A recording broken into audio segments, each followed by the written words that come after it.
This week on Wheel Bearings, we're celebrating episode 200 with a couple of very special guests on the show. In addition to myself, Nicole, and Roberto, we talk about a pair of Ford Tremor pickups, the 2021 Ranger and the F350, the Kia K5, the Jeep Wrangler 4xe plug-in hybrid, the Tesla Model S Plaid, the 2022 Lexus NX, and we answer a bunch of listener questions. All coming up next on Wheel Bearings. Did you know you can support Wheel Bearings directly? Head to patreon.com/wheelbearingsmedia and you can become a patron today. Your contributions will help fund the platforms and tools we use to bring the podcast to you. And exclusives and improvements are already on the way thanks to your generosity.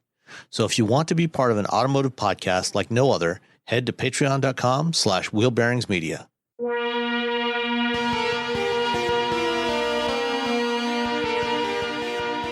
This is Wheel Bearings episode 200. I am Sam Abu-Al-Samad from Guidehouse Insights. I am Nicole Wakeland from Car Talk. I am Roberto Baldwin from, YouTube. Just go to YouTube and look up Roberto Baldwin. And who the hell are you? Yeah.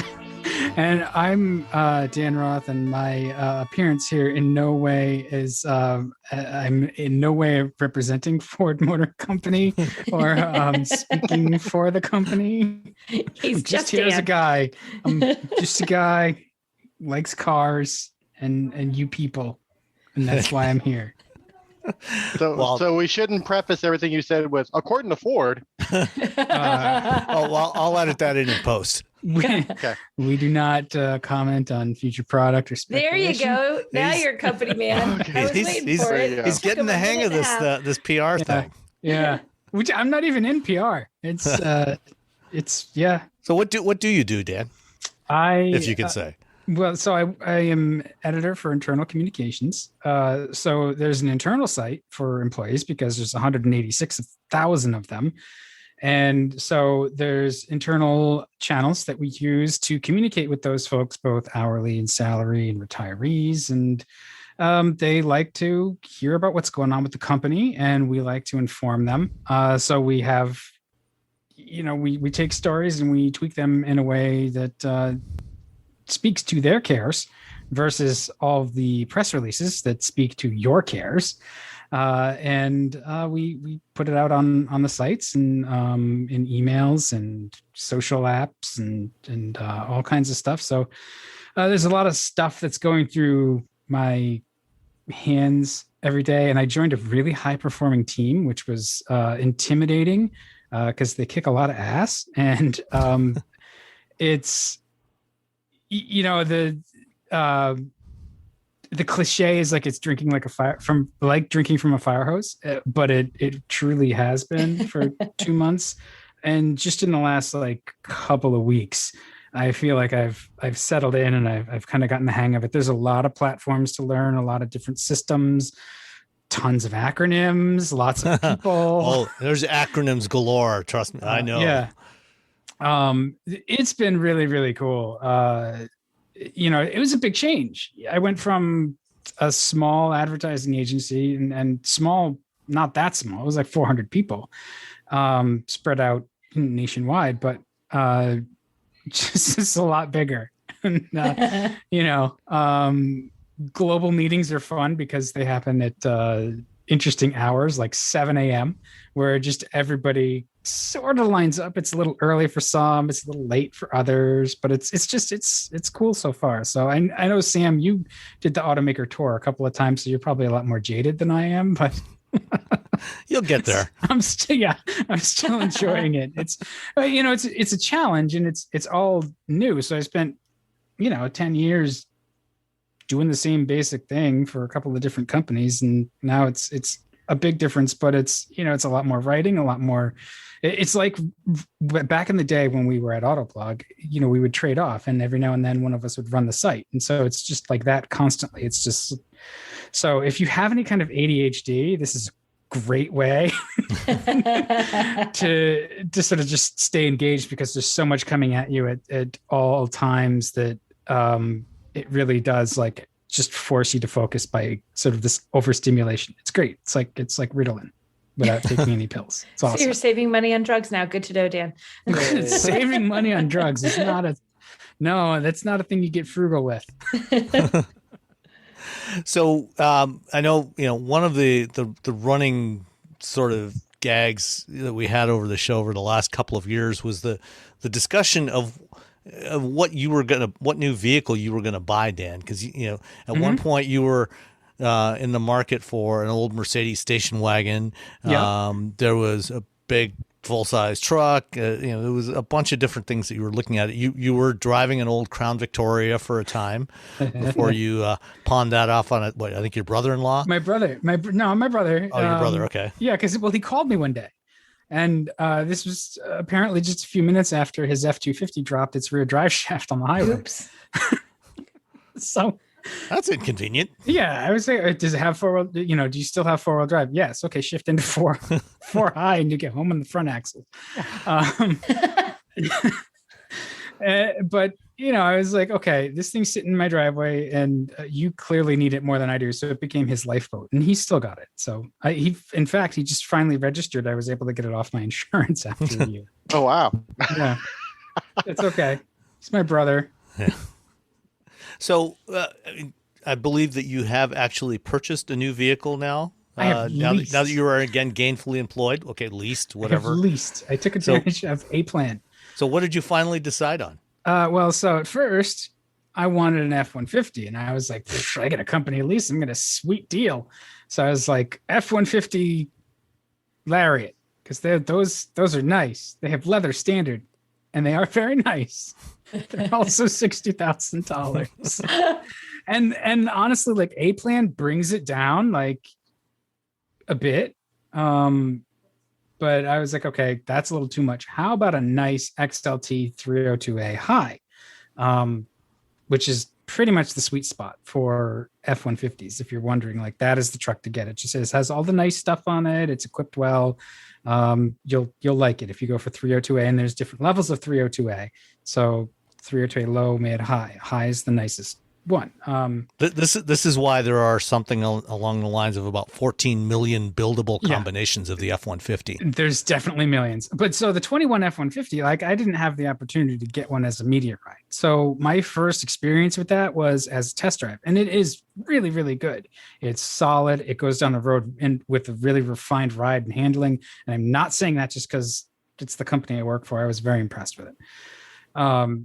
But there's just not a lot of inventory, and I couldn't bring myself to spend that kind of dough, mostly because the Jeep is, it's a 13, so it's getting old as well. Trying to leave money in the budget for a couple of cars. What Jeep do you have? What's the old Jeep? It's a 2013 Grand Cherokee Limited. Oh, okay. Which is, it's fine. Just doing the Jeep thing. It's marking its territory, and so leaving drops of oil here and there. Yeah. This is where I've been. Yeah. And we still like it. It's got 143,000 miles on it. So it's fine. Eventually it's going to start rusting out because they didn't undercoat it or anything. So that's why I'm fine with the oil leak for now. It's like, that's fine. Coat the underside. Well, as you drive along, the oil will spread along the bottom of your car and help slow down the corrosion. It's rust-proof. Yeah. It's rust-proof. Yeah. It's deflecting the water. Right. It's just very expensive synthetic oil rough. Whatever. So I was like, okay, I can't bring myself to do an F-150. What else is cool? And so the Bronco Sport is available. But the Bronco Sport, so there's multiple trim levels. I liked the stripe on the first edition.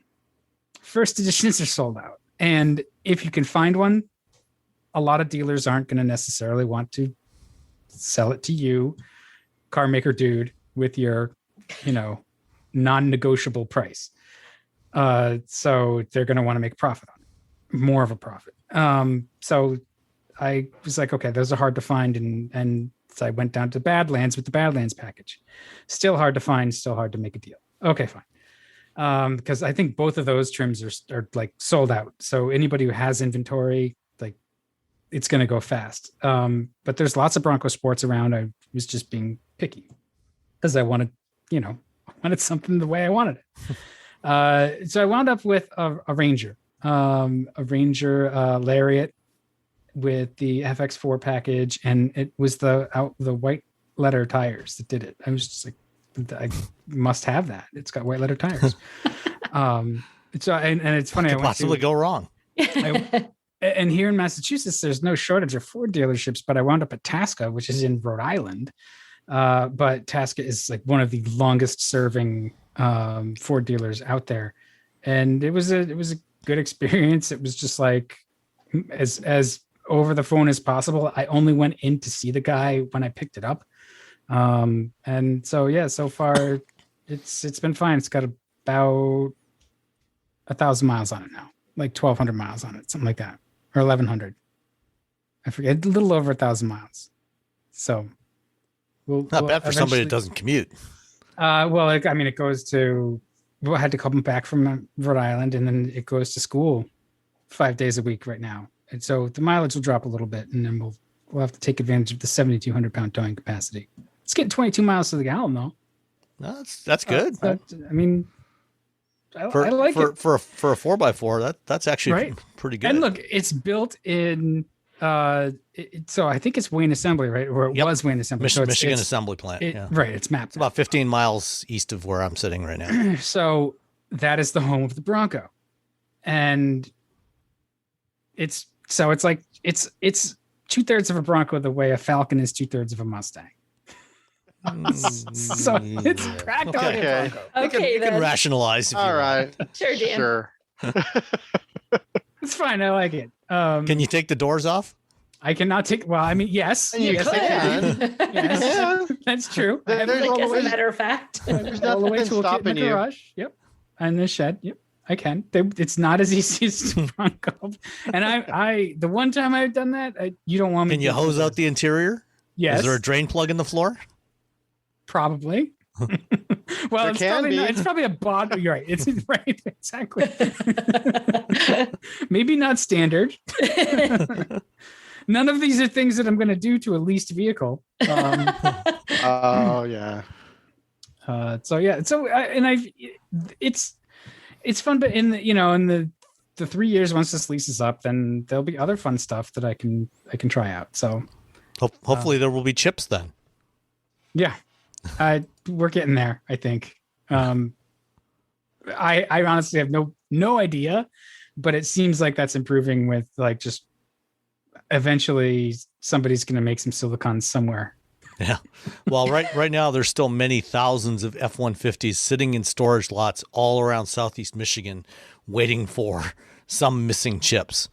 That they're just, as soon as they get the chips, they'll plug them in and ship those off to dealers. But in the meantime, they're just sitting there waiting. That's a really nice truck, though. So if you've been waiting, like, be patient. It'll be worth it. It's a good truck. Yeah. I want one. Well, since we were on the topic of the Ranger, why don't we? I'll start off with the garage. I was actually driving a Ranger last week as well. I had the 2021 Ranger Tremor, which is about as close as you're going to get to a Ranger Raptor in North America for the foreseeable future. You know who has one of those right now? Tremor? Ranger Tremor, yeah. Mike Levine. I figured as much. Yeah. Yeah. Of course. And for those who don't know, Mike Levine is the head of North American product communications for the Ford brand. So he's the top PR guy for the Ford vehicles. He Ford vehicle drives brand. the cool trucks all the time. Yeah. So he's driving a Raptor right now, huh? Tremor. Tremor. Oh, okay. Tremor I thought you said Raptor. Yeah. Nope. Tremor and Cactus Gray. Yeah. He's been sharing pictures of it all over the place. Yeah. Well, he goes to the desert all the time. He does. He's always sharing a picture. Goes camping out there every weekend. He was out there with Dan Edmonds this weekend. I think Edmonds was in his new 4Runner and Mike was in his Tremor. So I personally prefer the color that was on mine. I had the Cyber Orange, and I believe there should be far more bold colors on cars. It's way more fun to see things like Cyber Orange, Tremors. And actually a few months ago when I had the Bronco Sport, it was also the same Cyber Orange, which I think that was the color I wanted in the Bronco Sport. It's easy to find in a parking lot. It's great. I love that color. And actually, I was pleasantly surprised with the Tremor. It was. I drove last time I drove a Ranger was a couple of years ago when it was still relatively new, and that one was the extended, just the super cab version, with the essentially useless rear seats, unless you're an amputee from the waist down, or you're about 4 years old. But even then, I don't think there's enough room to actually put in a child seat. So yeah, pretty much useless. It's a dog truck. The dogs go back. Exactly. Yeah. But the Tremor I had was the crew cab. So it's actually got a decent sized cab, for 4 or 5 adults. There's enough leg room in there to actually be useful. It's not as capacious as an F-150 crew cab or any other full size crew cab truck. But capacious. Wow, that was a heck of a word. Give him 1 point for that. Okay. But the Tremor, it's got kind of the next level up of off-road package from the FX4. It's got the Fox off-road shocks and all-terrain tires and things like that. Sits up higher than an FX4 or any other Ranger. What was the base trim that was on it? Because it was Lariat. Okay. I think you can I think you can get the Tremor package on a couple of different, on the XLT or the Lariat. Yeah, but the Lariat, I think the Tremor Lariat has those really nice seats. It does. Yeah, the seats were really good. The interior in general felt better. Felt a little better than the last Ranger I drove. Which that one, I liked driving it when I drove it a couple of years ago, but at the price point that one was at, it was like $43,000 for that Lariat. And it just, it felt, the interior felt a little on the cheap side, a lot of hard plastics, and they seem to have upgraded the interior a bit. The materials, it felt a little more in keeping with the price tag, which, was not inexpensive. The one I was driving, was, where is it here? It was, I believe about $48,000, which is, pricey. But yeah, for $47,815, including delivery. But you can jump it. You can jump it. You can jump it, which is is good. You can I guess any truck you can jump is good. Right. You can also as you said, get it on the XLT package. So you could get a Tremor for I think probably an XLT is probably going to be about $40,000 or so. But it felt a little more in keeping with a price tag, approaching $50,000. The only engine they offer in the Ranger right now is that 2.3 liter EcoBoost, which is a really nice engine. It's got plenty of power for that thing. The driving dynamics of this thing, I thought were definitely way better than the Raptor. At least the previous generation Raptor. None of us have driven the new Raptor yet that I know of. But the previous generation Raptor always felt really soft to me and kind of mushy and moved around a lot, especially when you're driving it on the road. And, this one had a lot better control to it, and it was a lot more enjoyable to drive. There's a 5-foot bed, 5-foot bed on the crew cab Ranger. I think on the super cab you get a 5.5-foot, maybe a 6-foot bed. I think there's a couple of choices actually. There's only one choice, because all the Rangers are on the same wheelbase and they're all the same length. Okay. So basically, whatever space they add to the cab, they take away from the bed. Yeah. But so in practice, the 5.5-foot bed, or the 5-foot bed, that's what I've got. And I like the small truck because I can put the bikes in it. Like putting a family's worth of bikes on top of the Jeep is a pain, and like it's tall, I'm not, so it's hard to get them up there. And so I got the Thule bed rider that it's like a bar that goes across the front and it has fork mounts on it, and you can put them in there and they all fit with the tailgate up. So like it's not a useless bed. It's really useful. There's lots of stuff you can do with it. And I think with the tailgate down, it's about 6.5 feet long. You can get a bed extender for it if you want to have that. And I really enjoyed driving it. It was really good, and it actually got relatively surprisingly good fuel economy for something with an off-road package like that. It got 20 miles per gallon. And something that's riding high like that with those kind of more knobbly all-terrain tires, that's better than I was expecting. Frankly, I was expecting it to get closer to like 17 or 18. So it was good in that respect.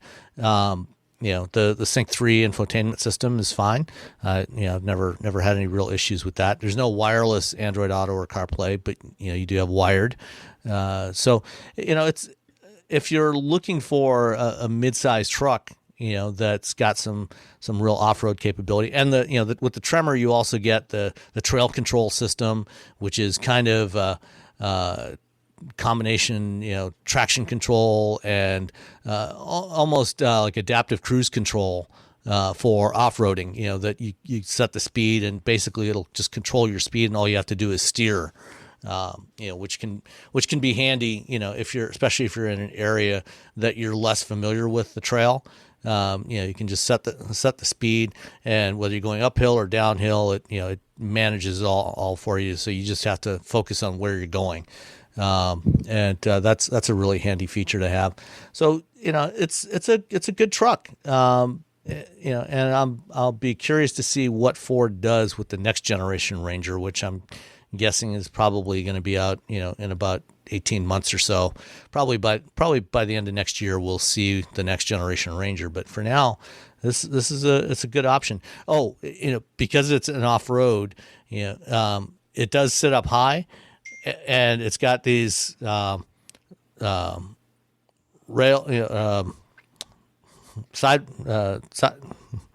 running boards, sort of running boards. It's more just like steps, but they're like right up against the body.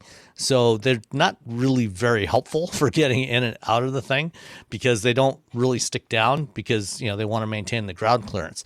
So that's kind of semi-useless, but other than that, the rest of it's great. I enjoyed it a lot. So I also had a Tremor, but my Tremor could run over your Tremor. Which Tremor did you have? I had the F350. So I could just accidentally run over the Ranger and be like, did I hit a rock or something? I'm good.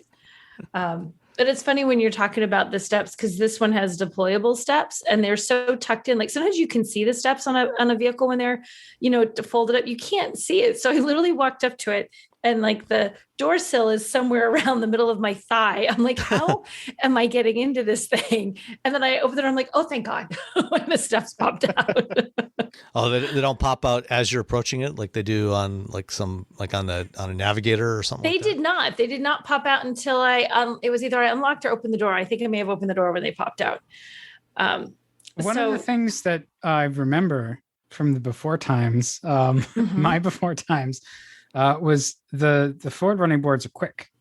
Yes. Compared to other manufacturers that do that, I was always impressed with how quickly they came out, because there are some cars where they have the deployable running boards, but by the time they get out, unfolded, you're like, I'm not waiting for that. You know what? You're right. That's actually true. Because sometimes you walk up and they're there, and it's almost like if they don't deploy fast enough and it's a low enough vehicle that you can still get in without them, you're sort of like starting to step in. They open up and jump. Yeah, or it's like whack, and it hits you right in the shin. Not that that's happened to me, but No. but never. But these, as soon as they are quick, they are very quick. So by the time when they deploy, you actually are at a point where you still want to use them, and you haven't tried to haul yourself up into the vehicle.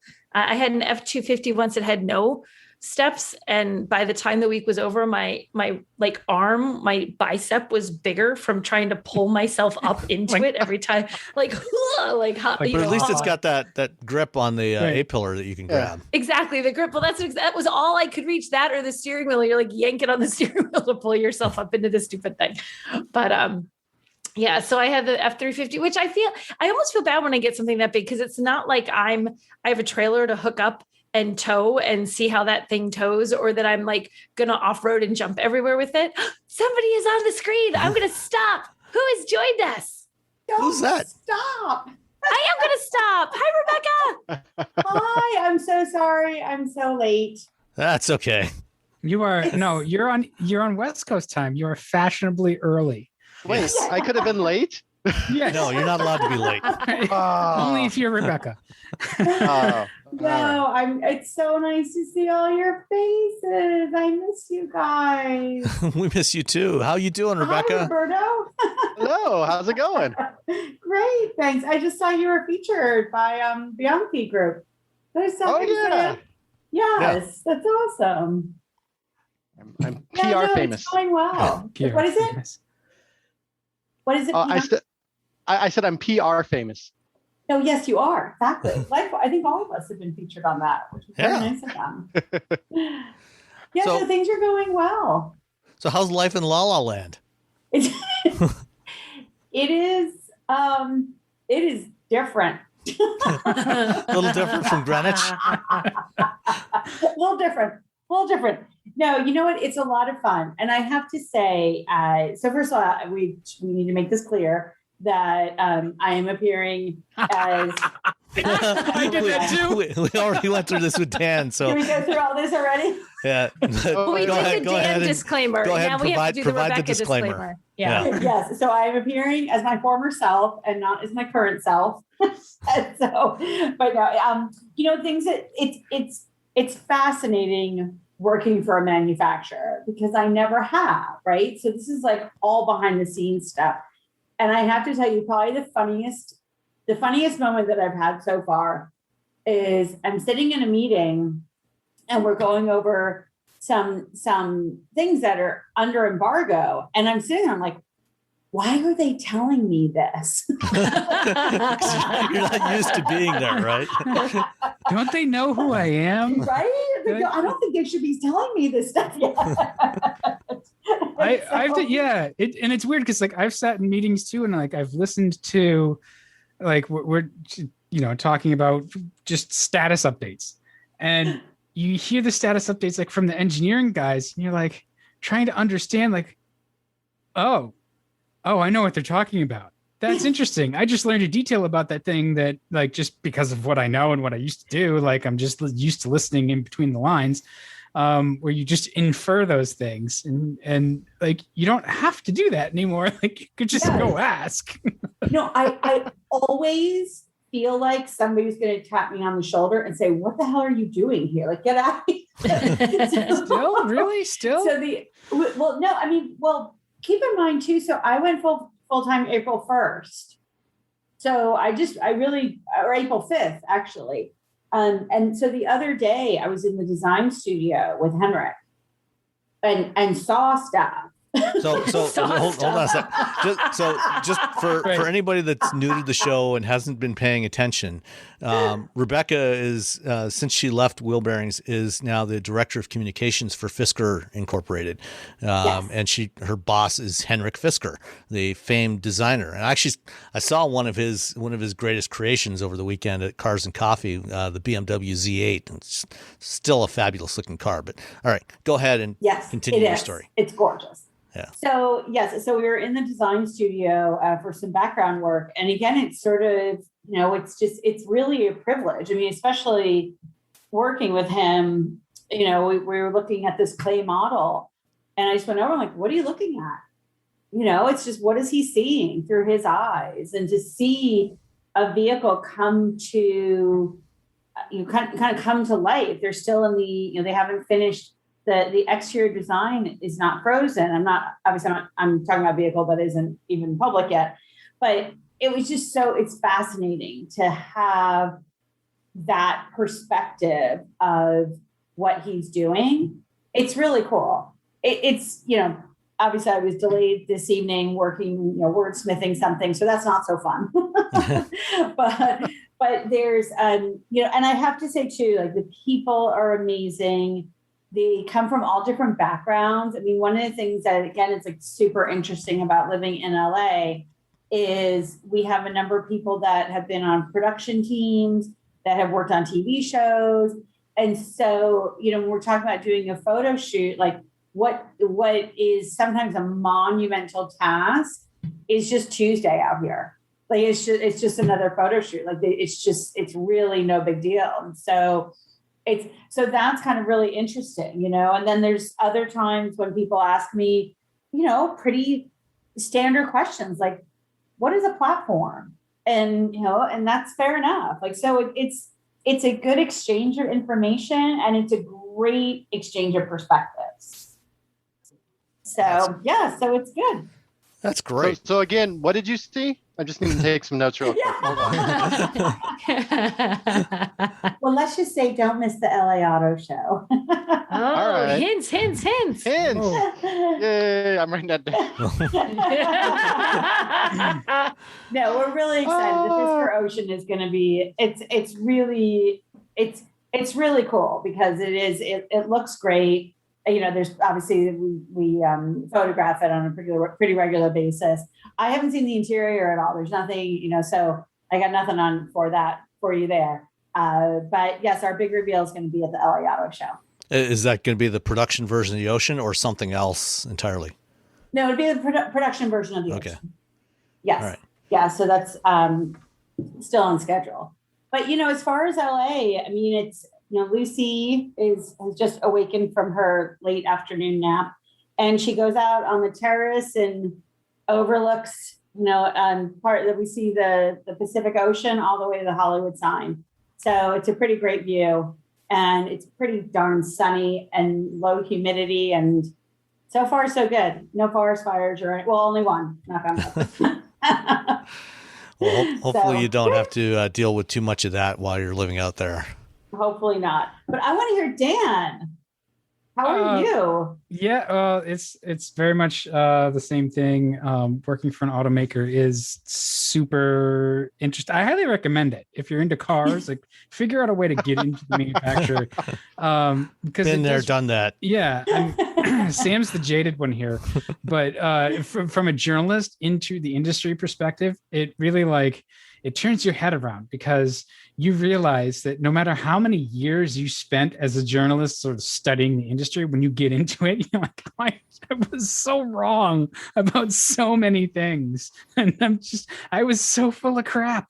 And Wow. Oh, wait, and what's changed? I'm sorry.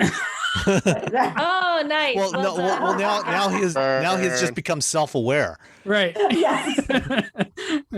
I don't even have. I can't. What are you saying that? I've been saving that up for months. But it's very much the same thing. Everybody is really supportive, and they've been there before. They understand that there's a lot coming at you, and that it's a big company and a big industry, and it really is sort of one of the most complex things, one of the most complex products out there, and there's a lot to learn, and there's a lot to support. And so it's taken a while to also sort of find footing, and I'm starting to get there where I feel like, okay, I've got this now. And it's just 2 months in. So it's that kind of an industry. And it's interesting, you're at Fisker, which is more like smaller and boutique, and we'll have to compare and contrast when we're not rolling. Yes, I reminded somebody that, so Fisker, and again, this is all public, Fisker has, I think, we're up to 205 employees based on our annual meeting that we had last week, which is roughly half the size of GM's communications team. Yeah. We have 186,000 employees at Ford. So a little bit of contrast. Yes. But it's going well. It's going well, and it's I've made my share of mistakes, which has been great and humbling. But it's also like one of those things, like, I feel very incredibly fortunate to just have wound up here after because there's a lot of employees, but there's not necessarily that many sort of slots for So what are you, and am I repeating? We're repeating a little bit, but internal That's communications. So interesting. Okay. Yeah. So like keeping all of the workforce informed of stuff, right? So tweaking things to their perspective and getting it out there. So one of the interesting things, one of the fascinating things that I encountered when I went into the dark side, working on PR. I mean, Dan, you're kind of on the gray side. Rebecca's way on the dark side. But I've gone all in. yeah, And she's wearing black. I'm wearing gray. Like but this- one of the navy blue. one of the fascinating things I experienced when I first started doing that was, like when we were writing at Autoblog, we would be cranking out stories, write something, it might get sort of a half-assed edit, and then be posted within a half hour. And maybe total, unless you were doing a feature of something, it might be at most from the time you wrote it to the time it was published, a couple of hours. And now on the PR side, all of a sudden you're working on stuff for oftentimes months before it gets published. In some cases it might be as much as a year. You work, like if you're working on a press kit for a new vehicle, you're working on stuff that is a year out. And I mean, probably not so much in your case, Rebecca, because you still have a fairly small organization. But in journalism, often you might have one, maybe two people that would look at something and edit it. Whereas when you're working in a company like Ford, there might be a dozen people that need to look at it, at various levels of the company, in jobs that are totally unrelated to what you do, but they're responsible for the product that you're writing about, and you want to make sure you have the right messaging and that everything's accurate. And, so it was definitely different, and you really see how the sausage is ground up, how the pig is butchered and, and it's all ground up. Like, that's where my time in like advertising and Lawyerville has been really, really handy because I understand like it's not Autoblog, like you put it out there and you can take it back, right? If we made a mistake, we're going to fix it. Like, no, this needs to be approved. If we're using, pictures, we've got to make sure we've got releases. If, we're talking about brand stuff, like somebody owns all of those things that you're talking about, and you need to make sure that you are not going to mess them up. And so you have to have that instinct. And so that background and level of caution has been helpful to know, like, but usually by the time it gets to me, it's been through those approval chains. So my question is like, okay, this is V1. Are we good?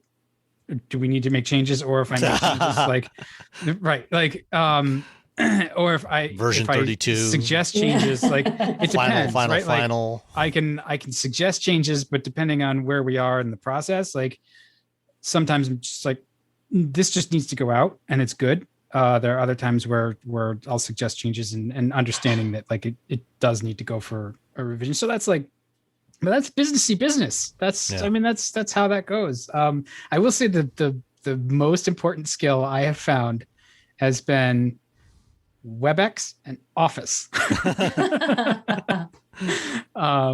So those are, you get all your writing stuff taken care of and then really learn how to use WebEx, Outlook, and Office, and you'll be set.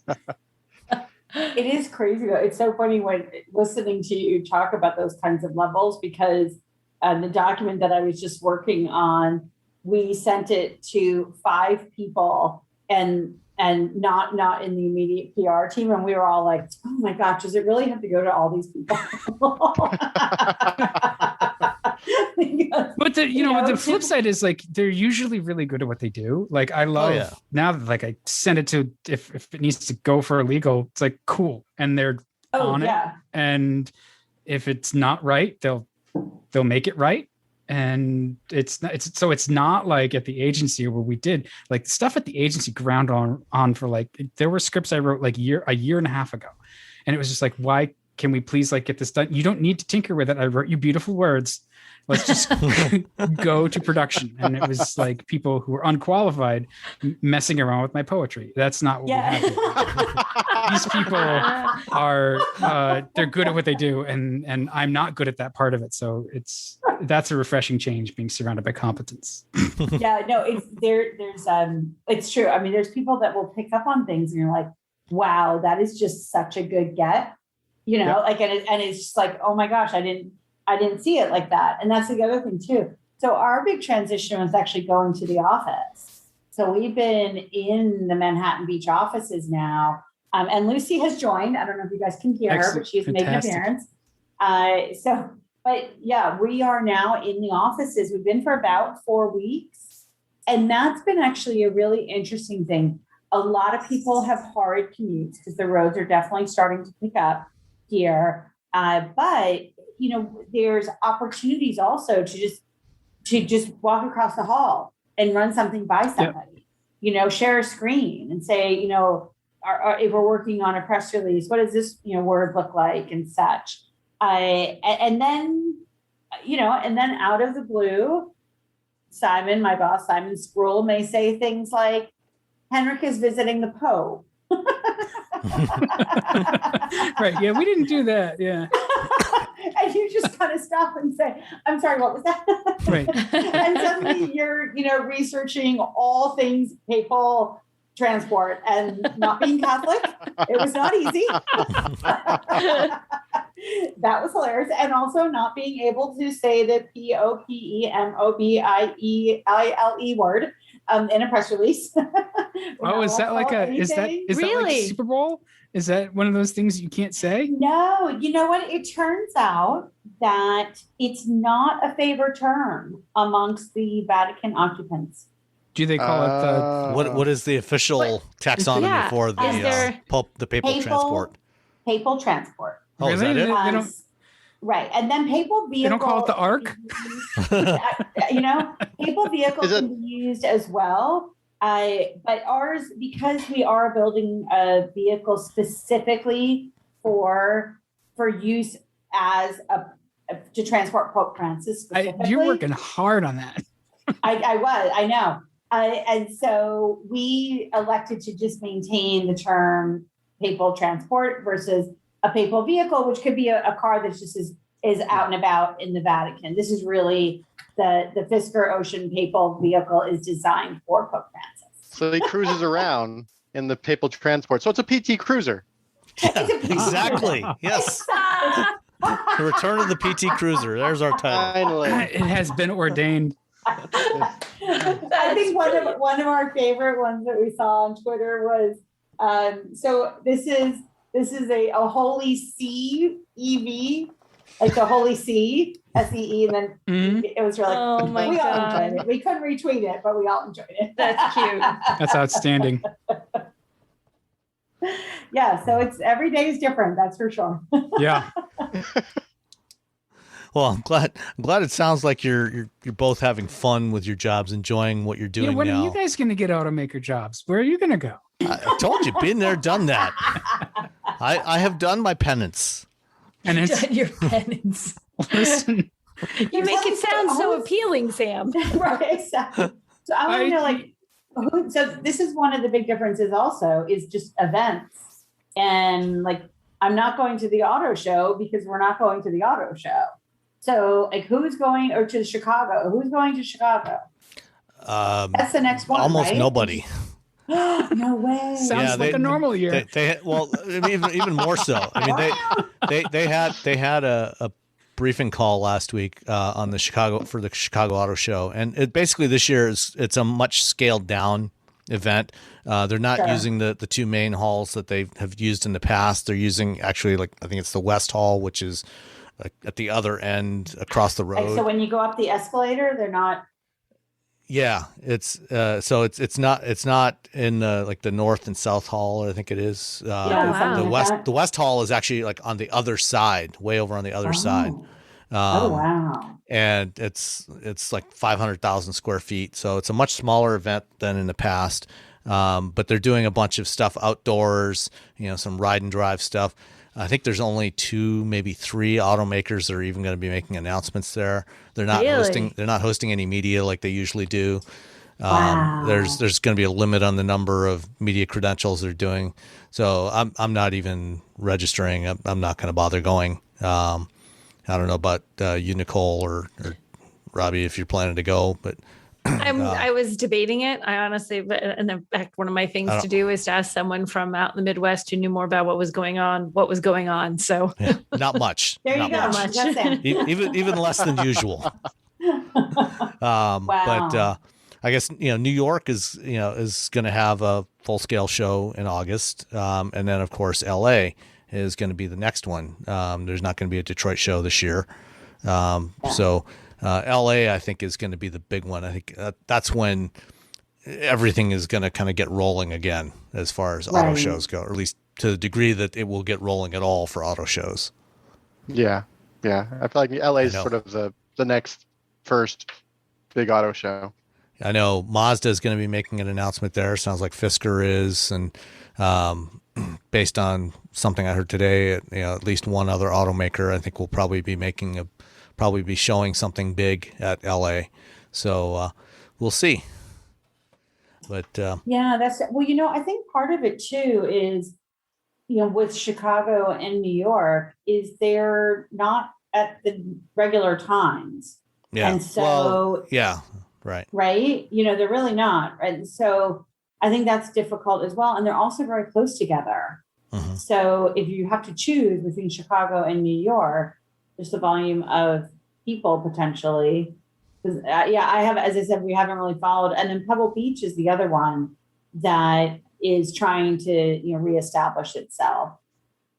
So yeah, I haven't heard anything about what's going on at Pebble Beach this year. I know there's some stuff happening, but yeah. So Chicago is usually the first week of February, and that was actually the last auto show I went to last year. Same. I think it was for all of us. Most of us. Yeah. In fact, that was last year's Chicago Auto Show was the last time I was outside of Michigan. Oh, wow. What? I have not been.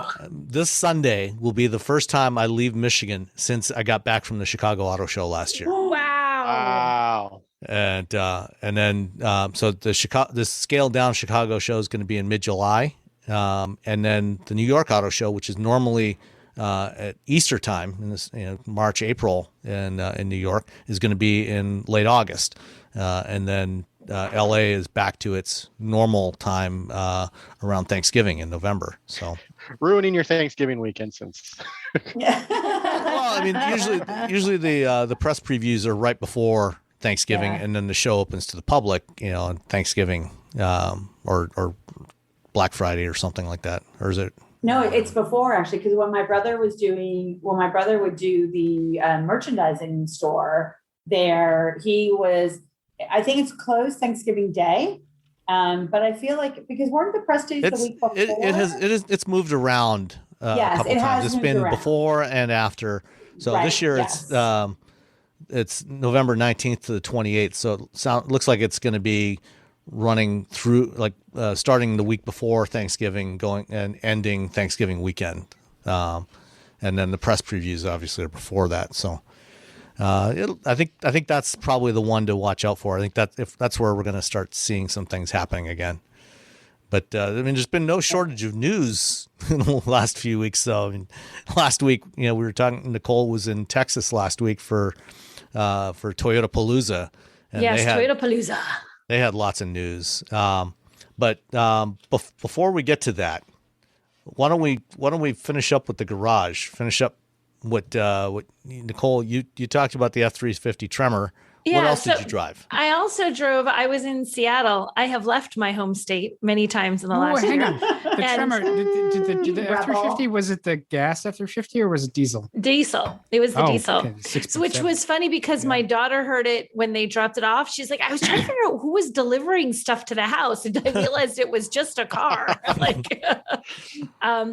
So it was the diesel. And it was great to drive. I didn't get an opportunity to drive it as much as I would have liked. And there's a truck that big, I'm not going to take it off-road randomly in little tiny, sketchy, little narrow off-road places here because I would take a tree with me. I mean, I wouldn't feel it. It would just be dragging along on the back of the truck, but it would be there when I got back to my driveway. But I mean, free trees. That's all I'm saying. Free trees. But the thing, what does it have? 1,050 pound-feet of torque?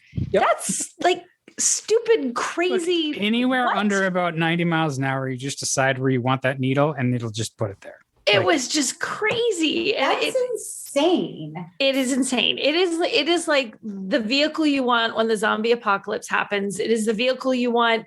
If you're road raging, you just run everybody over. It's like driving a small street legal tank. is what it feels like. Yeah. But it was, I mean, if you are going off-road, you got all the extra clearance, you've got the capability to do it. I don't know how many people are going to seriously go off-road in an F-350? I don't know. I feel like it's big. Construction sites, but do you need the tremor to do that? I mean, are you like, I'm here? If you're running a ranch, why not? You could. if you've got a 1 million acre ranch in Montana, Well, in fact, that's funny. Ranch, when you go to militia. the grocery store, and you've got whatever new car, and some flashier cars attract more attention some weeks, and you have random conversations with people. I talked to a lot of landscapers the few days that I took it out, who were like, "Oh, nice truck." So all the guys who are into landscaping and doing that kind of stuff, they all thought it was the coolest thing they'd ever seen. So it definitely has its target market. I am not that, because I don't do that kind of driving and that heavy duty stuff. But it was fun to drive it around and feel like I could, I just ruled the world. And then the other vehicle that I had was Can I just ask you one quick question on the F-350? You cannot. Were there running boards and stuff? Like, how was it? Yes, you missed that. There were deployable running boards, because like I said, it came up to the middle of my thigh and I had a panic. I'm like, how am I even going to get in to this with the door? So I'm like, oh, thank God, running boards. Okay, good. Thank you. Yes. In fact, I was taking my mom out for lunch, and my mom's like, what car do you have? I'm like, not one you're getting into, because it's like, she's 5'1". I'm like, there's no way, Mom, we're taking my car this week. But so the other vehicle I had was the Kia K5, which I've never driven before. And I had that when I was out in Seattle. They were kind enough to get me a car for the weekend. And I drove the heck out of that, because we just wandered up to this place called Stevens Pass, which is this twisty, turny side roads, beautiful drive. There's still snow at the top of that mountain. That was super fun to drive. It was really, really fun. I had someone asking me, would you on Instagram, would you do this? Or I'm looking at this or a Camry. I would get the K5 all day, because it's just, and it was a GT line. So it's the little bit more horsepower, a little bit sportier, styling's a little better, handling. It's a fun little turbo car. It is. Okay. Yeah. That is the turbo. And it's not super crazy expensive. It's like, let me see, I got my memory. It's $28,000. And it's nice looking. Those pictures looks really slick. That's beautiful. I know, right? It's this really attractive car. So, sedans no one buys sedans anymore, but they do. They just don't buy them like they used to. But the world still sells a heck of a lot of sedans. And I think this is one that is, if I was in the market for a sedan, I would totally consider this, because I think, and it looked nice. It's comfortable. The interior, Kia always does this. They feel like more than whatever the price is. They do really good interiors. They have their quality of materials. And even when they're not using expensive stuff, they're doing it in such a way that it looks more expensive than it is. And this takes that and it also puts in the performance aspect. So it's got 180 horsepower, 195 pound-feet of torque. It moves, so it is fun to drive. So I enjoyed having that for a long weekend experience. So yeah, I went from ginormous truck to nice normal size sedan. What color was your K5? It was red. What do they officially call it? Passion red. Ooh. Yeah, I think I had a gray one. It's one of the ones that I put a random voice message into.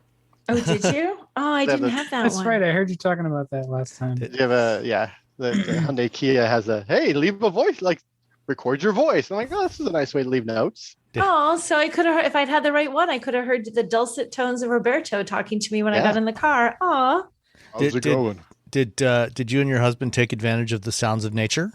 Oh my gosh. Oh, yeah. Okay, so I have another the coffee Kia. shop. I did in that, but I have another Kia this week. Driving through the mountains in a coffee shop? I was trying to play with it. My daughter's like, why would you want that? I'm like, well, maybe she's like, I don't. She's like, I don't understand why you just play that. I'm confused. I'm like, kid, it's there. She's like, so I turned on a little crackling fire thing. She's like, so it sounds like my car's on fire. I'm like, no. You're thinking of that wrong. But it's it's a lot like on a chalkboard. Right. Yeah. That's another sound they could put in there. It's like the all of the appliances and everything now that play a little song when they're done, because they're so proud of themselves, or the cars that, like, when you shut them off, they play a little song. Like my washing machine plays like a 10 minutes like thing at the end. I'm like, you have the an wash LG, is don't done. you? They do have an LG. Yeah, I have an LG too. Right. Samsung has adopted that as well. The It's this Samsung whole machines little do like that. la-di-da song. The washer plays one, and the it's, dryer I plays think a there's different like one. the standard LG song too. So if I were to hum it, you get it. I'm not going to hum it, but because it's Come on, earworm. hum it, Dan. But it's like it's different. Like back at the the dryer just has the buzzer that's like, but the washing machine plays like a symphony. So It even plays pretty sounds when it gets unbalanced, but whatever. This is the washing machine show now. But yeah, so we didn't play with it. We didn't play with the sounds in the K5, but we did play with them in the Kia that they just dropped off in my driveway that I'll talk about next week. But yeah, my daughter was a little perplexed. Like, and now it sounds like an ocean. Like, aren't you just going to have to go to the bathroom if you're on a road trip? I'm like, well, don't play that one if you're on a road trip. So, Don't what go about near a you? toddler with that thing. Yeah. Robbie, I believe you also had an off-road type vehicle this week. I did have an off-road type vehicle. I had the Wrangler 4xe, the new plug-in hybrid Wrangler. And I'm going to say, and I don't know how much of this is nostalgia or how much, I think there is logic behind how much I like this car, because the current generation Wrangler is good. Previous generation Wranglers were not. And I really liked it. I like the fact that it's a plug-in hybrid. It's not a great plug-in hybrid. It only gets 21 miles of EV-only range. So that's not great when the RAV4 gets like 47 and the 42, the Escape gets 42. And then How much did you Escape actually get? Did you try the EV range? Did you get 21? I did try the EV range and I got about 20-ish. Okay. But then I just kind of like any sort of MPG that I got out of it is just completely skewed because of all the weird testing I was doing and having to drive somewhere and make sure I have EV range. So my it's 49 MPGe if you have the batteries going in hybrid mode, but as soon as that's depleted, it's 20. And so yeah, so I sort of any sort of like regular driving range is kind of a mess. So I got about 22 miles per gallon while I had it. So it's and again, I think if I were driving it regularly and plugging it in every night and not like trying to like trick it into keeping the battery range, so when I got to the off-road place, I would be able to drive it with in EV only mode. It probably would have been better. I really liked it. My wife really liked it, and she sort of hates everything. So that's always sort of a thing. She is not a fan of most of the cars that end up in our driveway. It is pricey. It starts at $50,000, but you do get the federal and state and et cetera tax incentives. And there is if you look at the leasing on it, I think there's a lease that I saw for like $230 a month. Wow, for and that for $230, you can't go wrong. Yeah. So do they give you any miles with that? I haven't. It's probably like 10,000 miles. But if my know. wife were driving it, that's more than what she drives. Our BRZ, we've had it for a few years, and I think she probably puts maybe 5,000-6,000 miles on it. Because most of the time I have a car that I'm driving, and so she drives that to work, and then we have like the Jaguar that we use for the dogs, and that thing gets like Jaguar we use for the dogs. Oh The my Jaguar God. we Who use are for the you dog. even? We're people who have an old 2004 Jaguar for the dogs. You have an That's X-Type, an right? Amazing statement. That's just Yeah. an amazing statement right there. But I took it to the off-road. I took it to the 4x4 park and I drove it up and down things and over things. And it took the top off. I didn't take any doors off. I didn't put the windshield down. We were going to take the entire roof off, but when we got to the location where we were shooting video, it was just so incredibly windy, and all I could think of was like, okay, we got it all. Poof. It just floats away. So we did it. It was the Sunrider roof, so you can kind of open it up, sort of like a rag top, and have open air over the passengers and the driver, and so that was nice. You just drive around and feel very Jeep, and it doesn't handle great. It doesn't corner great. It doesn't smooth. It handles a lot better than the JK Wrangler did. Oh yeah. It handles much better than that. I mean, that thing was. But that's a low bar. Yeah, the bar is incredibly low on that thing. So it's compared to previous generation Wranglers, it's head and shoulders. But when you compare it to other SUVs in the market, it's that's. But that's the thing, there's really nothing to compare it to until the Bronco comes out, and then you have that. So you have the Bronco, the Wrangler. And then, then you start kind of going up and getting like in the Forerunners and Defenders and blah, et cetera, as your bank account gets emptier and emptier. But yeah, overall, I really liked it. Like the idea that, again, that it's a plug-in hybrid. It makes you feel nice as a person. You can save some cash if you're driving, if your commute isn't too far. I do wish that it was, had more than 21 miles, which is sort of ridiculous this late in the game. But with Stellantis now running things and their push for EVs, in a few years we're probably going to see an EV Wrangler, and I'm down with that. They showed a concept, an EV Wrangler concept for the Jeep Easter Safari this year. Mm-hmm. And Stellantis is going to be holding an electrification day on July 8th. Where they're going to be talking about a whole bunch of things. So I wouldn't be surprised if they make some announcements there about possibly what their plans are for an electric Wrangler.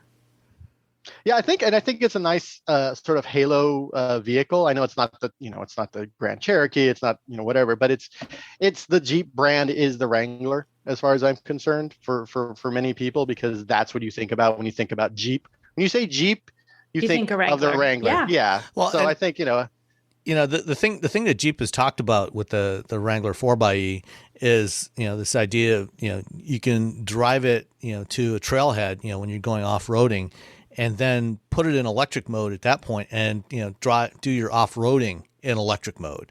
And the reality is most of the trails you're going to go on, if you're going off-road for you're going generally pretty slow.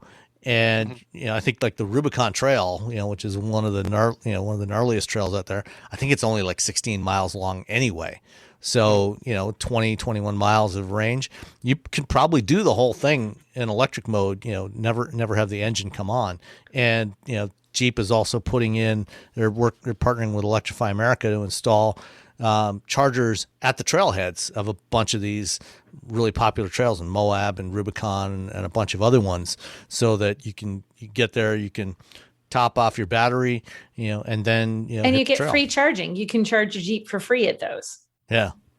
So if you live near a trailhead, that's pretty dope. If you live, theoretically, if you live near a trailhead, you just pull if you live up next to the Rubicon Trail, but live right there in the dirt. Yeah. You pull up and there's a Chevy Bolt in the parking lot. You're like, come on. Yeah, like, dude, get out of the way. I actually love the 4xe. When I did the launch for that, I haven't had it for more than just the launch program, but I loved it. And really, the being able to drive off-road with the top off and the doors off and everything off and just hear nothing but the off-road stuff, like not hearing an engine, is so unbelievably cool. Like it's really neat to off-road like that. So I loved it. I absolutely love that vehicle.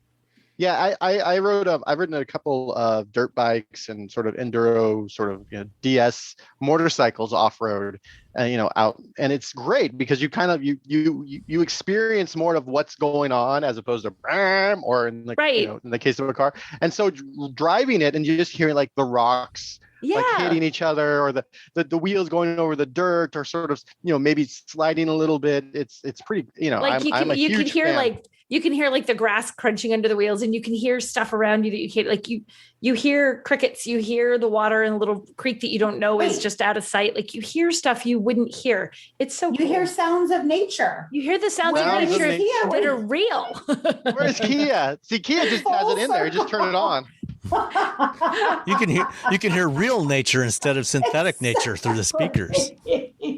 But no, it's interesting because what you guys described is we were talking about Formula E the other day, and it's a very, very different experience. And I've said it before, I am all about the exhaust note, but when you go to a Formula E race with all electric cars, it's a very micro experience as opposed to the macro of the engine.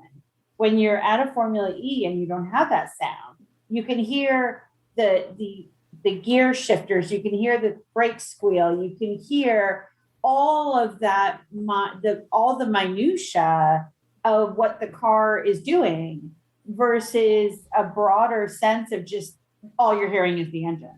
And so it's very similar to what you guys are describing. I actually attended a Formula E race, and yeah, it is strange, and it's a little disconcerting at first. Like, are they out there doing stuff? Because you don't hear that roar in the background, but it's a totally different set of sounds and noises. I don't know that it's lesser, or better. but it's very, very different, and it is interesting to hear that kind of racing. Yeah, you have to train your ear to something else and pick up on all that stuff, because it's this incredible void, and then all of a sudden you're like, wait a minute, what else am I hearing? So it's a cool experience. It is. Smartphones have gotten way more expensive over the past decade, and all it takes is one impact on a hard floor to make you wish you had spent a few bucks to put a case on it. Going online without ExpressVPN is like not having a case for your phone, and it only costs a few dollars a month. Nicole, Robbie, and I travel a lot for our work, and we spend a lot of time in hotels, coffee shops, airplanes, and of course the Delta Sky Club. Connecting to the Wi-Fi in any public places with shared Wi-Fi puts your data at risk, because bad actors could be intercepting what you send and using it to steal from you. It only takes some cheap hardware to intercept Wi-Fi data, and even a smart preteen can do it. Hackers can make up to $1,000 per victim selling personal information on the dark web. ExpressVPN stops the bad guys by creating a secure, encrypted tunnel between your device and the internet. ExpressVPN uses state-of-the-art encryption that would take a supercomputer up to 1 billion years to crack. I have ExpressVPN on all my devices, including a MacBook Pro, Windows laptops and desktops, and Android and iOS phones and laptops, or tablets. When I want to be secure, I just launch the app, click once to connect, and my data is secure. As I said, I travel a lot for my work, and I have to connect to countless public Wi-Fi networks in many countries. I have ExpressVPN on all my connected devices so that whoever else is on the same network can't see any of my data. That's important because I often have to check banks, credit card accounts, and transmit client data that might be sensitive, as well as filing articles on news that might be under embargo. ExpressVPN protects all of it, and I've been paying for my own account for years. Secure your online data today by visiting expressvpn.com/wheelbearings. That's expressvpn.com/wheelbearings, and you can get an extra 4 months for free. expressvpn.com/wheelbearings. All right, so let's stick with electric vehicles for another minute here. Last week, Tesla delivered the first 25 Model S Plaids, and Roberto, you did a great video recap of this. Did you actually go down to Fremont for the event? Or I did not. I reached out to my Tesla contacts, and they didn't get back to me, which is typical because they don't have a press department, so there's no one there to talk to. So you sort of like. You have people who work there, and you're like, hey, can you get me in there? And if they don't get back to you, then they can't. And I don't hold anything against those folks, because I don't want them getting. No one should lose a job so I could go to stare at Elon Musk from 25 feet away. But yeah, I watched it, and it was something. It's the Model S Plaid is impressive specs. 0 to 60 in under 2 seconds, they say, until someone has with the rollout, then with the rollout, which is, so it's really more like 5 to 60. Yeah, so 5 to 60 in about 2-ish seconds.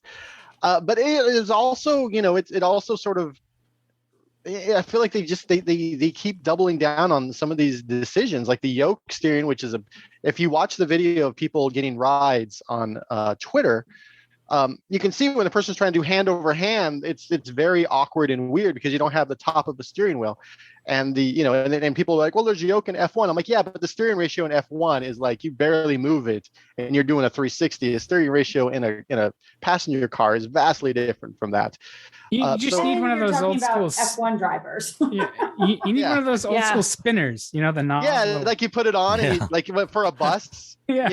Or when they had the big steering wheel because no one had any power. Well, and that probably serves double duty, because if you put one of those on there, that's probably just enough weight that when you're using autopilot, you can take your hands off the wheel and it won't nag you anymore. Yeah, you can just sleep in the back. Yeah. I do not recommend that. But how do you do the white man's overbite? How do you do the white man's overbite with a yoke steering wheel?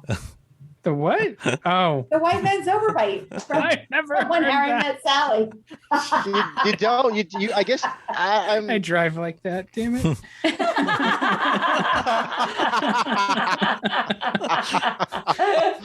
Oh, we've learned so much. Again, here, Dan is not representing Ford in any way. Nope, just a Form. dude.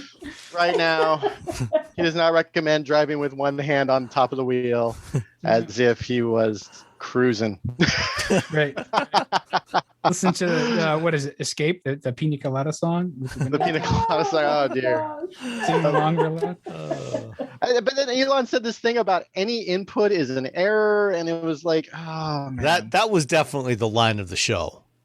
Because the idea is they don't have any stocks, and they've removed any sort of, well, they make it sound like they've removed any sort of way to manually shift the vehicle. When in reality, if you on the infotainment system, there's a logo of the Tesla, the vehicle itself. You swipe up, you go forward, swap down, you go in reverse. But he was just like, oh, well, the car knows if you want to go forward or backwards. Well, if you're parallel parking, how does the car know? Especially if you're equal distances, if you're great at parallel parking, as someone who lives in San Francisco, I think I'm pretty good. But like, how was the car know? What should I go forward? Should I go back? I don't know. I'm confused. I'm a car. I don't have any context But because can't the car park itself? I've never had any luck with self parking, and or I'm incredibly impatient with those systems, and I'm just like, oh, forget it, just get out of the way. I know it takes too much time. Yeah, every time of late that I've had a car that has one of those auto park systems, and I go to a parking lot, to try to use it, it's like, but wait, people are looking at me. It's like, what the hell are you doing? Because I'm waiting for this thing to try and park itself. It's just, I just give up and, do it myself. You just throw your hands up, like, oh, the hell with it. Grab the wheel, get to wrestle it back from the robot. But We're all just impatient parents. Just like, Probably. out of the way. Get out of the way. Out of the way. But I think I think really the most important part of the new Model S Plaid is the fact that it has essentially the chip from a Sony PS5 in the infotainment system, so you can play Cyberpunk 2077. I mean, isn't that what's really important? I think so. Apparently, it's important enough that they had a whole graphic built around it. There was a video, and it has as much processing power in the infotainment system as the PlayStation 5. And I'm sitting here in my house, and I'm like, okay. And then they showed someone playing Cyberpunk, which is okay. But if the idea is to eventually get charging as quick as gas, so you remove that, and then there's the full self driving, which on the vehicles that are coming out now, I'm going to say it's not going to happen. So I guess you're just hanging out in front of your house playing Cyberpunk. Well, I mean, if it doesn't actually run very well on consoles, then you're probably better off to play it in your car, right? That's true. Yeah, I guess you have a point. So if it's all buggy and stuff, you're like, I might as well just pay it in the car. Yeah. And whenever I have to charge an electric vehicle, I typically get out, unless it's for a few minutes or I'm shooting video. I get out and I go to wherever I'm like, oh, I have to, I'm going shopping. I'm going to take the car to where the charger is at the shopping center, or I'm on a trip. I'm going to get out. I'm going to eat some food. I'm going to grab a lunch or go to get a drink. And, by the time I'm done all that, I come back, car's at 80%. I'm good to go. I drive off. I do see lots of people just hanging out in their cars in the middle of their day. But for the most part, unless I have work to do and I need to type or write an article because I'm on deadline, I kind of get out of the car and go away. But maybe that's just me. Maybe I like the outside world. No, well, you're a weirdo anyway. I mean, you live in the Bay Area. I mean, California, we're all about the outside all year round. What's that? Sky. Listen, we can do that all year round up here in New England too. It's just there's a higher chance of freezing to death. Where it's just going to get incinerated. So. We could totally do it. Fine, right? We're good. We're all good. Hey, I walk my dog twice every day, all winter long. So it's easy. I mean, polar vortex. Who cares? My dog won't outside if it's raining. He'll go out and he'll look at it. He's like, nah, I'm good. He'll turn around and come back in. He's like, I'm good inside. It's cool. I'll exercise tomorrow. Yeah. All right. Also introduced, I think, the day after the Model S Plaid was the 2022 Lexus NX. And Nicole, I think you saw this while you were in Texas, but you weren't allowed to talk about it yet when we recorded last time. All your Lexus was in Texas. All the Lexus was in Texas. Yeah. So we got to take a peek at it, and everything was all kinds of embargoed and couldn't do anything. And I don't know, here's the funny thing. There was so much information that came out in Texas when I'm going to be totally honest, you popped this in the show notes and I went, oh crud, what was that car all about again? Like, that's how much information there was. It's okay, because it looks the same on the outside. I'm like, what am I supposed to talk about? No, so they did some new stuff. They refined it. I mean, it looks great. And they, driver focused cockpit design and all, it'll be fine. It'll be good. It's a new Lexus. How's that?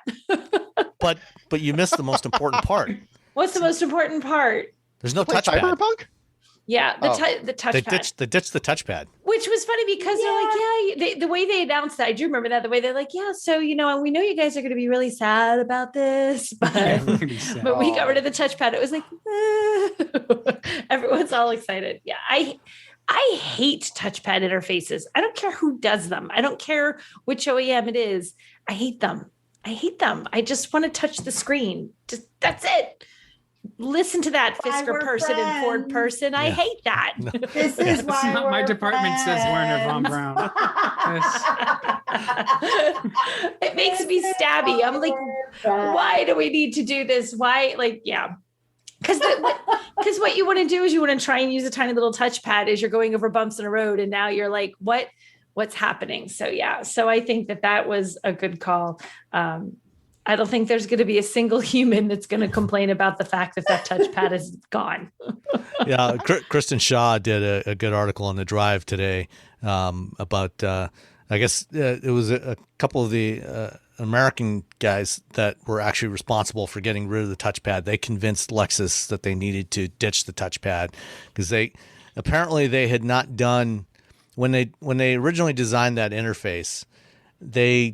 It was designed in Japan, but they hadn't really done much outside research and focus groups with customers to see if they actually like it.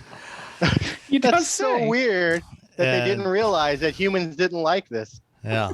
And so, they actually hired an outside firm to go and do some usability testing with the touchpad interface and got some actual data about how bad it was. And that's what they managed to convince the powers that be at headquarters to finally change it. So I guess it's got, a 12-inch touchscreen now? It does. And actually, the previews that we saw of the new interface really did look fantastic. They looked really good. I think they did a great job with it. Yeah, it is. It's a huge improvement. It's going to be, we didn't get a chance to play with it. We more just got a chance to see it. But I think it's going to be something that's going to, most of us are going to like. If it works as well as it seemed to work in their demos, how's that? It's going to be something that we're going to be pretty happy with. Never trust a demo. Come on. Well, that's the thing. If the demo doesn't completely screw up and foobar and blow up in front of the guy, because that's what demos do, no matter how much you test them, then it's going to be halfway decent. Blue screen? He kept the blue screen of death at some big conference. He did but still Microsoft's still here, even with the blue screen of death, so Bill Gates, we'll see how long he's here, but yeah. Bill Gates is going to be fine. I've heard he's made a little bit of money from that Microsoft venture. Has he really? Maybe a little bit of cash, just go a few bucks here and there. He has the magic vaccine that turns non-ferrous metals magnetic. It's amazing. Oh yeah. Keys and other non-metal things, aluminium. Keep going. Ignore me. Just keep going. So, would you like a shovel? No. The other key difference with the new NX is it's also the first plug-in hybrid from Lexus, because the NX is based on the same platform as the RAV4, so it basically just put the RAV4 Prime powertrain in this thing, I guess. And it's going to have like 37-mile range. And the RAV4 Prime, which we talked about a couple of weeks ago, is great. That powertrain is fantastic. You get 40 miles of electric driving in that thing. I think it's a fantastic solution. So now you can have that option in a Lexus. One of our listener questions this week is actually from Speedmaster. He said he's interested in our thoughts on the new NX. He says his father's been about to grab a RAV4, but now thinking about the new upcoming NX. What do we think? So, Nicole, what do you think? Would you it's recommend not waiting for the NX? They're very the same and very different. Do you want a more like upscale kind of vibe? Like, are you want a Lexus and a Toyota are very different looks and feels and the materials inside. So it really just depends how much you want that luxury car thing. If you really like, okay, I want this, but I would love it with a luxury feel, with better materials, better look, better styling, something that's a little bit more eye-catching, go ahead and wait for the Lexus.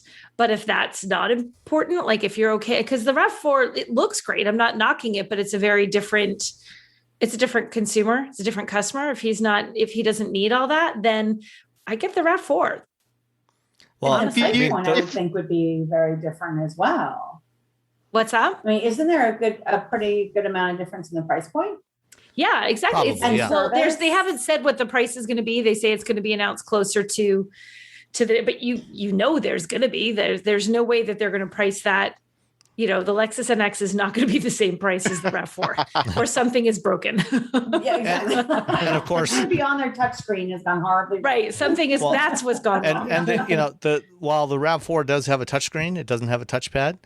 It still has Entune. So I think I would probably recommend you wait for the Lexus. Yeah. Well, if you wear a monocle, get the Lexus. If you have a smartphone, just plug it into your RAV4. There you go. I was just going to say, look, if you know off the top of your head what semi-aniline leather is, then you know which choice to make. If you don't know the answer to that question, you know which one to buy. If you drive to vacation versus fly first class, okay, I think you know which car to get. I feel like I'm in that commercial, like Don't Become Your Parents. Like what is that? I'm thinking of the redneck thing. You might be a redneck. Crap in that commercial. It's an insurance company commercial. It's not terrible. Yes. I don't know which one. It's really funny though. Like how to not become your parents. Yeah, Dr. Vic. Whatever. I do all the things in that commercial. I'm like, what, were you born in a barn? Close the door. I know, but you were an old man. I know. Like my kids will stand there, because kids are home from school now, so their hobby is like eating and watching stuff. So they'll just like stand in front of the fridge with it open. I'm like, please don't refrigerate the kitchen. Get what you need and get out. Wow. And it's just like, yeah. I feel like I would be in trouble all the time at your house. And I'm like, what's in here? You want to shut off the lights when you leave the room? You know how many watts that ceiling fan is using when you're not in there? Yeah. You know who's not made of money? While we've been recording this, I heard my AC kick on. I'm like, who the heck turned on the air conditioning? I'm literally turning it off on my phone. Wow. Take that, children. You could do that? You can. Yeah. Wow. Even me sort of being not tech averse, but just paranoid.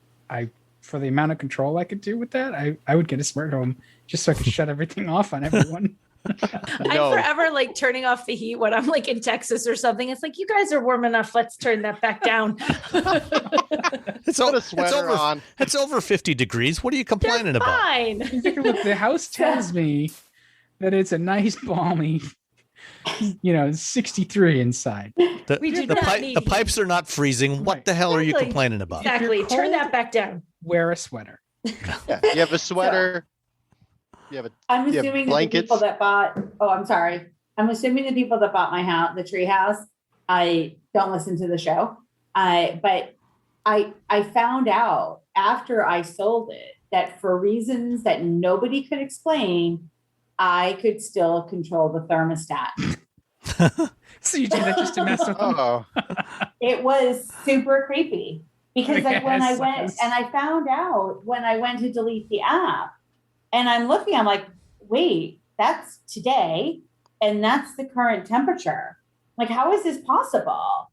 And so I knew they hadn't moved in yet. And so just for fun, I may Fun. raise it up a couple of degrees. This is March. Funsies. You know, I don't want the pipe freezing or anything.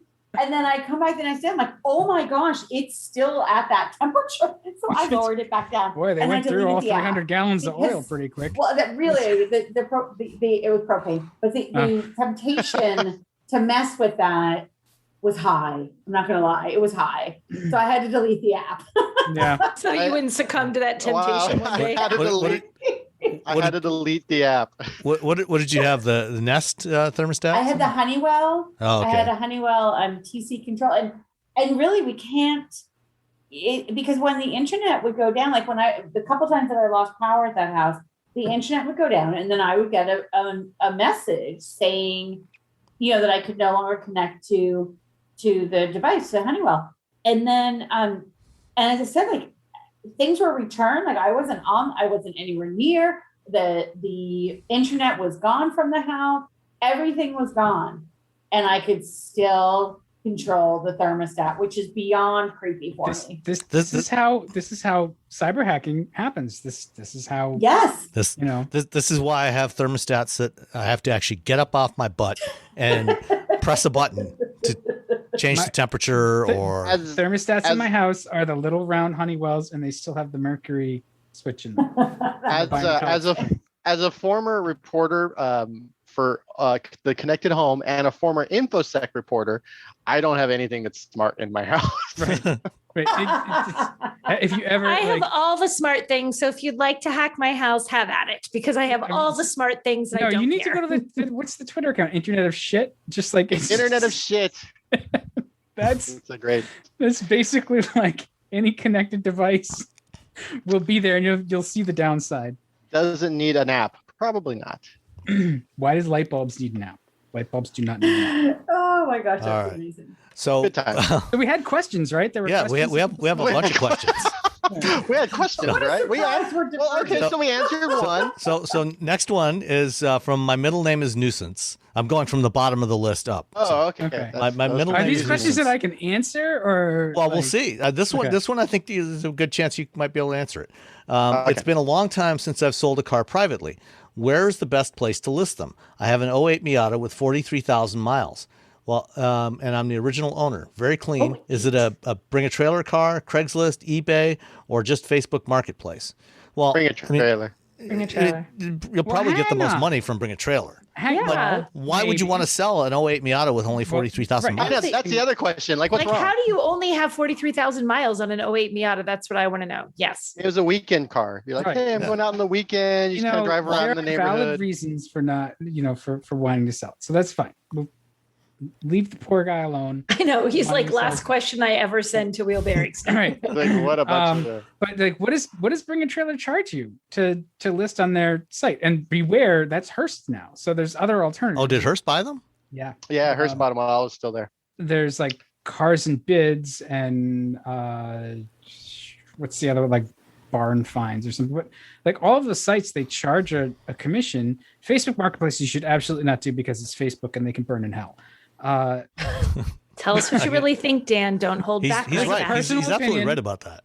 It is, it is a Facebook personal Marketplace opinion. is a train wreck for looking at cars because it is 99% scams or people lying about the price. It's what Craigslist had been. Like Yeah, all it's- of that it's- junk it that is was on Craigslist trash. kind of got vacuumed over to Facebook because that's where the users are.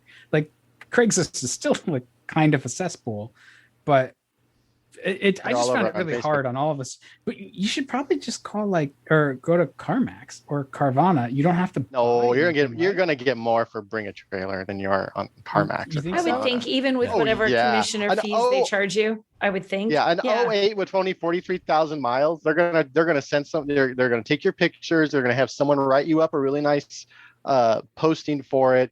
You're gonna get way more money than it's worth, like everything else on Bring a Trailer. Yeah. It's yeah. So, that's- and I think that's the thing. Like, to Bring a Trailer, the pictures sell the cars, which Yeah. I guess is like not. This is not a revolutionary opinion, but like, you see the cars and then they're presented well. The better they're presented, I think that the more excited you make the people with internet money. Yep. Everyone and people always want a Miata, any Miata. Yeah. Sam, why don't you ask him But- what he wants for it? Why don't you I just know. buy I it, was Sam? just thinking. I already that. have a Why don't you Miata. ask? Well, Yeah, but you could have two. You already Well, had one kid too. You got another one. Well, you have a spare Miata. See, I learned my lesson.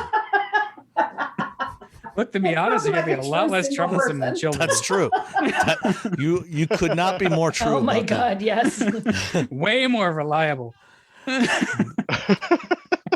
No, I love my NA Miata. My 1990 Miata only has 62,000 miles on it. So What year is it? 1990.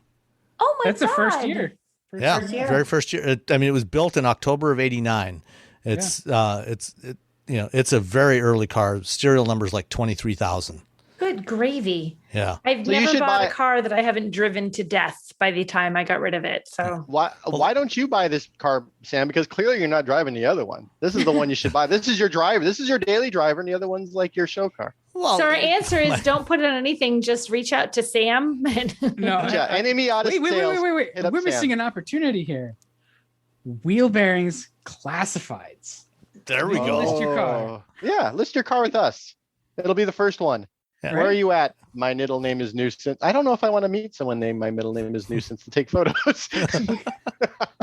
We just but- agree to sell the car or someone who goes by nuisance. I don't know if that's Yeah, what we got want a to cat called do. Nuisance, and it was accurate, but we liked him anyway. I check out like those options though. Bring a trailer, I guess, would be a first stop, and just see what they like. Let us know what the kind of fees and stuff they charge, because like the photos don't come free.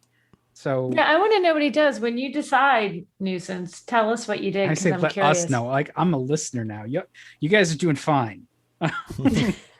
All right. Next question from No Substitute. I own a Gen 2 Raptor, Ford Raptor. This week, Ford announced that the Gen 3 with 3.5 liter EcoBoost delivers the same horsepower and torque figures. Are we at peak ICE, or is this a sign that Ford is investing in EV tech as a priority? Dan, any comment on that? I cannot Yeah. comment on that. I cannot Tell comment us on- tell us all about the Raptor R. I don't know what you're talking about. So how much can you squeeze out of that engine? Well, they had like 650 horsepower in the GT, so I mean, there's clearly a lot of headroom there. I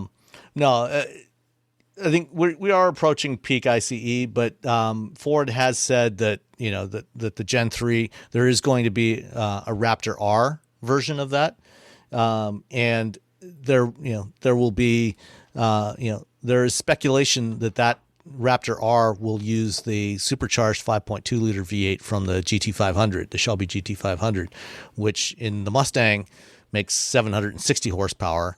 And I have no doubt that Ford desperately wants to one up the Ram TRX before these engines go away entirely in these big trucks. So I wouldn't be surprised if we see a 700 plus horsepower supercharged V8 Raptor R in the next year or so. But beyond this generation, it could very well be that the next generation Raptor is only electric. This may well be the end of the line for internal combustion trucks like that. Hey, certainly, I have a question. yeah. So, and this is just like I would ask this question if it was six months ago. Do you see battery technology developing to the point where even like that the F350 can that be all electric? Like, is that something that you see in, say, even the next 10 years? Or do you think that there are tasks and we've talked in the past a lot about purpose-built vehicles. Like, do you think that we will get to the point where battery electric will be sufficient to complete all the tasks that something like a pickup truck is asked to do? I think that at least in the next 10 years, there will probably be still some tasks where you want an internal combustion engine. I have little doubt that by 2030, we will probably see an electric Super Duty pickup, an electric Sure. F350. We're getting the electric F150 next spring, and I've ridden in it, and it's really, really, really good. The right now, the only real downside to the electric trucks is towing. They have the capability to tow, but if you have to tow any kind of long distance, it's still a less than ideal solution, to say the least, because when you tow, you are going to lose at least half of your range. And even a 300-mile electric F-150, you're down to 150 miles of range. And, hooking up to charge up that battery, that's probably a 160 kilowatt hour battery. That's going to take some time. So I think that at least for the foreseeable future, there will still be applications for internal combustion trucks, primarily for towing, but maybe a few other applications. But I think we will see electric variants of pretty much everything towards the end of the decade. Yeah, I tend to agree. I I think the same thing. I think there's just some applications that won't let EVs do it quite yet. But I feel pretty confident that in a decade or so, that's not going to be the case because they're making such strides. Think where EV technology, what it was doing even 5 years ago, how far it's changed. If they continue to like progress at those same rates, I feel like, we're not at peak ice where it's going away tomorrow, but it will eventually take over for. Trucks. GM is making 1,000 horsepower, 9,000 pound Hummer EV. So if that supposedly gets over 300 miles of electric range, from a 9,000 pound curb weight, so I think it's certainly possible to build just about anything with batteries. Yeah. Thank you. Density will get better and better, and there's enough work finally, I think, from the automakers and from Samsung on solid state that might actually be a viable solution in about 5-6 years. We'll see how that plays out because solid state is always 5 years away. I feel like it's perpetually 5 years away. It's like fuel cells have been 5 years away for the last 25 years. Yeah, 5 years. Yeah, fuel cell is going to be 5 years away. We're really going to get the infrastructure up this week, guys. This week we're going for it. There's going to be like 5 new stations in the next 6 months. All right. So Big Daddy Henshaw asks, a longtime listener from back in the Autoblog days. My question for you today is, what is your favorite car from the beginning of Wheel Bearings podcast that you have ever driven or that you have driven? So who wants to go first? What's the favorite car you've driven in the last 4 years? I Porsche want Taycan. Dorothy to go first. Porsche Taycan Turbo S. Okay. There we go. That's Why? my favorite car in the last. The amount of engineering that Porsche put into that vehicle to make it A, go fast, and B, handle the heft of that battery and still deliver a Porsche experience is just amazing.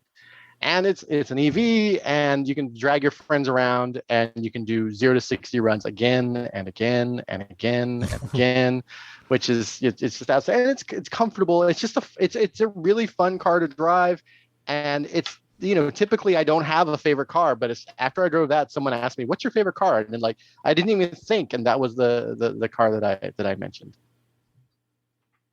All right. So. Who's next? I'll be a company man and say I thoroughly enjoyed the Shelby GT350. It was a few years ago now. It's like 2018. With the flat plane crank. I had that thing in super loud exhaust mode as much as possible, and just kept downshifting it everywhere and just making tons of noise. Keep it above 7,500 RPM as much as possible. Yeah, you'd be going down the highway in second gear just so you could hear it roar. Yeah, that was a good time. Okay, that's the only current Mustang that I haven't driven. Oh, and now it's not even current; it's gone, and it breaks my heart. I know. If you ever get a chance to drive one, you gotta try it out. Because I love the GT Mustang. It was it was a true really dedicated sports car. Yeah.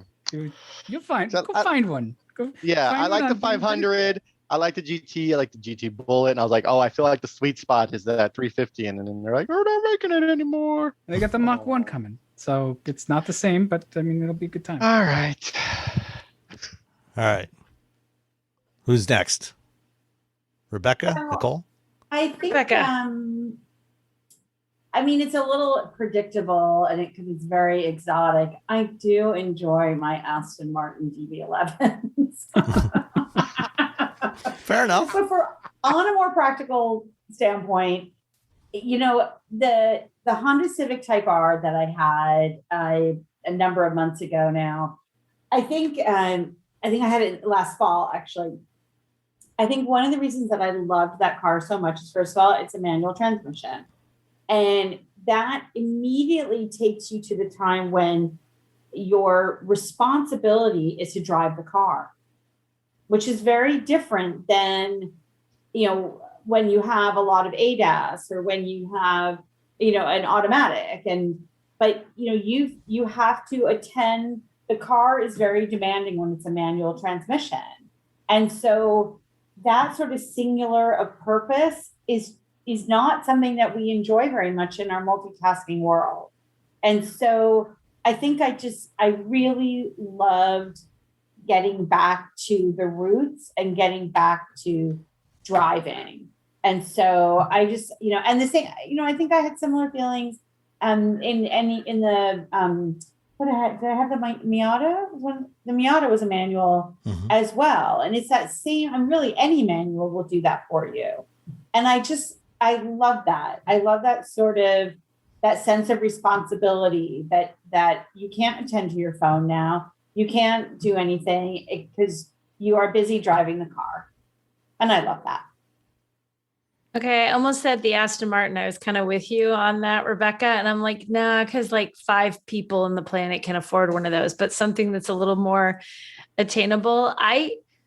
The first car that I ever drove that I got into, and the minute I sat down, I'm like, I love this. Everything about it, the feel, the drive, everything. Actually, the Giulia, the Alfa Romeo Giulia. I love that car. Oh yeah. Yeah. The Giulia's and outstanding. I love the Giulia. And it's like whether you're driving the quadrifoglio and taking it out on a track, it's phenomenal. But then you can take that same car that you just took around the track and you can genuinely drive that on the road and enjoy it and be comfortable. But I loved it. Everything about that car. If I was going to buy a new car right now and I could buy whatever I want, I'd buy that. It stole my heart the minute I sat down in it. All outstanding choices. And let me just tell you that she can also drive the heck out of an Alfa Romeo Stelvio named Sergio. Possibly. I don't know what evidence you have for that. Maybe across the country in day flat. Yeah, I mean, I love all those choices. I mean, the only one of those I haven't driven is the Taycan. I'm still waiting on Mr. Kim to give me a call and say, hey, we got you getting you into a Taycan. Calvin, if you're out there, you know where to find me. But I have the GT350, fantastic car. The Type R, amazing. The Quadrifoglio, the sound of that turbo V6 is just phenomenal. And of course, I love every Miata. They're fantastic. I think I'm going to go with the C8 Corvette because it is so good. I mean, was up there for me. Yeah, I also love the NSX. The NSX is also a fantastic car to drive. Yeah, the NSX is outstanding. Yeah, it is, but it's okay. Go ahead. But the you just sound like system. you like vehicles. I just ruined it. Yeah, but who cares? You just turn it off. Put the windows down. But, just even the look of it though is really, I think. But the driving experience was great though. I fully agree. Yes, it has the same infotainment system that's in our Civic, but I don't care because the rest of the car is so good. It shares the infotainment system with the Type R. Yeah, but when I I know it does, but. No, I know. You're right. The Acura NSX is a gorgeous machine. I'm looking at a picture of it right now. But see, like, that's not uncommon, right? Like, Ferraris don't have good infotainment. And when I had the Viper, it had the Grand Cherokee My Gig radio in it. And it was fine. Like, and that was what, like 2008 or 9. And somebody asked her, like, how do you feel about the Grand Cherokee, like, infotainment? It's like, it's fine. Why would I care? Like, it's fine. It works. It's good. Like, if it's a supercar, the infotainment system is not super. yeah, That's where it Yeah, comes down. it doesn't matter. The Lamborghini Urus, whatever. The SUV, it's MMI. It's the Alpha. It's Audi's infotainment system. That's why it's better. Yeah, Yeah. but Okay, so you know, Sam, continue. core- We have completely hijacked your. yeah, but C8. the C8, is incredible what they did with that, and the fact that they're able to build that car and sell it for $60,000, it's mind-boggling. I mean, they did an amazing job on that car. It looks fantastic. It drives amazingly well. It's ridiculously fast. I mean, without even going uphill, without even using launch control, it did 0 to 60 in 3.3 seconds. So it's a phenomenal car and a phenomenal bargain for what it is. It has better performance than that NSX. As much as I love the NSX, the Corvette is faster, and it costs less than a third of what the NSX that I drove did. The NSX I had was $205,000. The Corvette I had was a base Corvette, no options on it, and it was $61,000 including delivery, and that's amazing. And I would say that's probably the not wanting to replicate. I mean, if I was really going to say my favorite car, I would probably also go with the GT350, but I want to pick something different, and so I'll go with the Corvette. May I ask you, what do you think went so right at GM with the Corvette? And is that philosophy replicatable? Better word? I think it's definitely replicatable. I think that they had a very dedicated team led by Taj Juster. Mark Royce, basically said, go and build the best Corvette you can. Yeah. And they did that. They built the best Corvette that's ever been created. And I think it is replicatable. Whether they're doing it or not, we will see, I think, in the next couple of years, especially as we see their new EVs come to market. I'm a little worried because the Hummer weighs 9,000 pounds, but Yeah. we'll see what they do with the rest of them. I mean, maybe they put, a cast iron skid plate on the entire bottom of the Hummer. I don't know. I was thinking, brand. I was thinking the other, I was researching something, and I rewatched part of the Tesla Battery Day presentation, and they were showing the giant die castings they're making for the front and rear structures of the Model Y. And I was thinking, maybe that's what Corvette did, is they decided to copy those giant die castings, except instead of aluminum, they made them out of cast iron. Maybe that's why it weighs 9,000. Because I'm baffled as to how that thing can weigh 9,000 pounds empty. How can it weigh 9,000? I don't know. I mean, it's a 200 kilowatt hour battery. It can't weigh more than about 2,500 pounds. So I don't know where that other 6,500 pounds is, but It's we'll all see. those H's. You keep putting H's on things. H is a big design- letter. It- Mhm. H it is a is. big letter. It's Big very letter. heavy. It's a big, heavy letter, and it But- weighs things down. Look, it needs two supports. That's how an H works. Yeah, So, but yeah. GM's definitely capable of doing that again, and I certainly hope they will.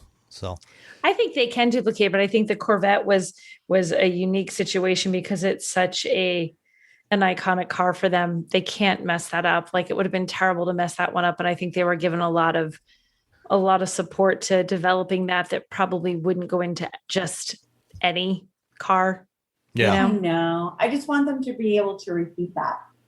Yeah. Like, that's the thing. It's like, go out and build, the best Chevy Traverse, and go out and have that mentality and Ba- that ba- freedom. based on what we've seen, of the Ultium drive system, they did some really clever engineering there, and I'm confident that that their new line of EVs is going to be really good. I'm really looking forward to trying out the Cadillac Lyric. Yeah, for So sure. I think that's going to be the tell as to whether they're for real. But all right, last question. David Lama asks, I would like to get a mini car. What's the proper term? mini car, like a Yaris, Fit, Mini Cooper, Spark, etc. What do you think? What do you think has been the best of those vehicles in the past decade?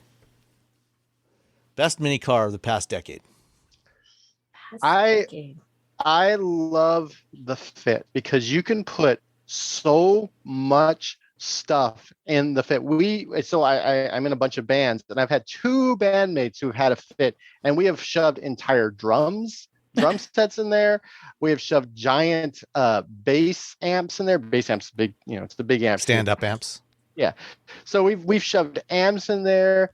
The only issue I have with the Fit is that the seating position is I'm about 1 inch too tall for the Fit. That's it. If it wasn't for that, I would have been all over the Fit at some point when I was looking for a new car. But it's just a great little car that we don't get anymore, and now it's a hybrid in other parts of the world. So if you can pick up like a used Fit, it's a Honda, so it's going to last, I don't know, 700,000-800,000 miles. You can put everything you want in there. It has more cargo space than some SUVs, unless you're very tall. I like the Fit. I think I'm with you, Roberto. I like the Fit of that little list, and just trying to think about small cars. I was looking for really small cars about 10 years ago and trying to find something, and I really loved that. I didn't end up going with that. I made terrible mistakes and did not buy it. I think the Fit's a good call, and it does have it has a surprising amount of space for stuff. Like, you think little teeny tiny car, all I can put in there is a bag of groceries. You're like, oh no, I can put a lot in there. So yeah, it's a miracle of packaging efficiency. Yeah, my older daughter had one for 13 years, and it was phenomenal how much stuff you could put in there. And especially if you get one with a manual transmission, even though it didn't have a whole lot of power, it was a lot of fun to drive. Yeah, you can wind that thing up. Just go for it. Yeah. Dan, Rebecca, you got any thoughts? EV a lot. Which I like one? the Hyundai Kona EV. Yeah. I don't know if that's too big or not. Oh, but no, the Kona's small. I really, really enjoyed driving that car. I thought it was really well done. I liked it better than the Hyundai Ioniq. I just thought, I don't know, there was something that was really, the Kona was just a lot of fun. I had it again. I think I had it a number of months ago. I wish I put dates on these reviews that I wrote.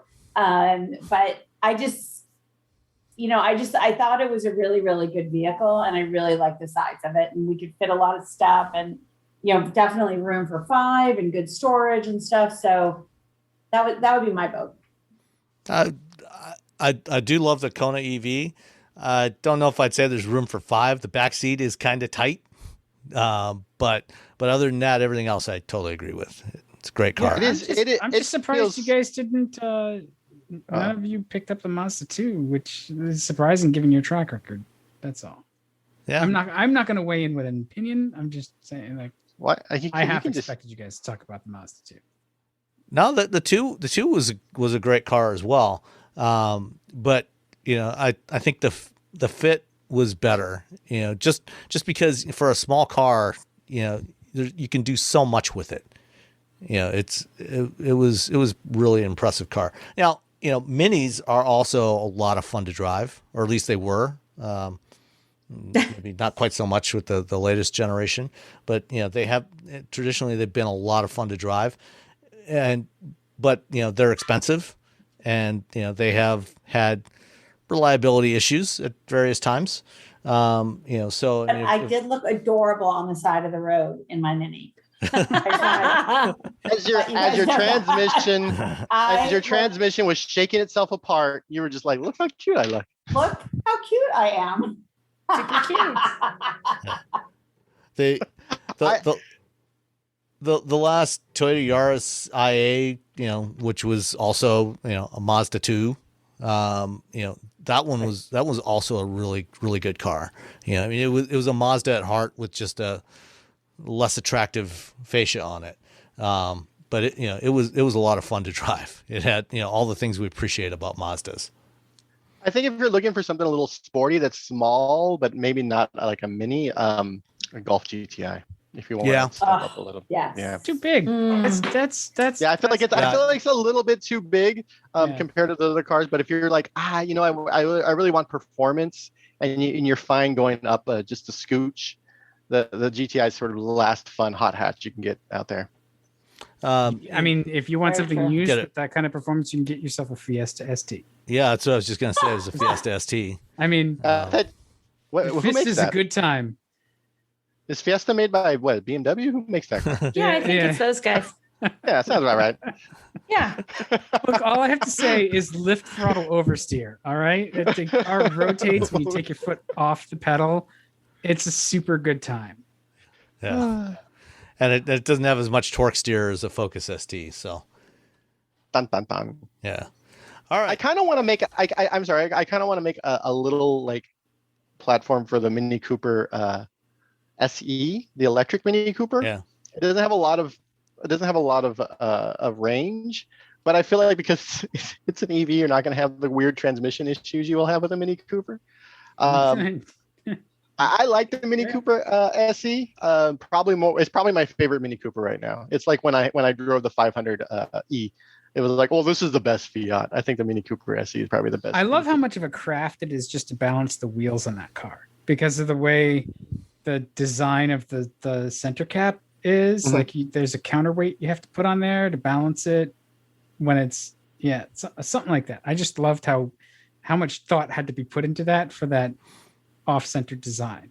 It's the kind of thing you would only get from a German-owned car maker. Yeah, we had a Mini. observation from Dan Ross. Yeah. All right.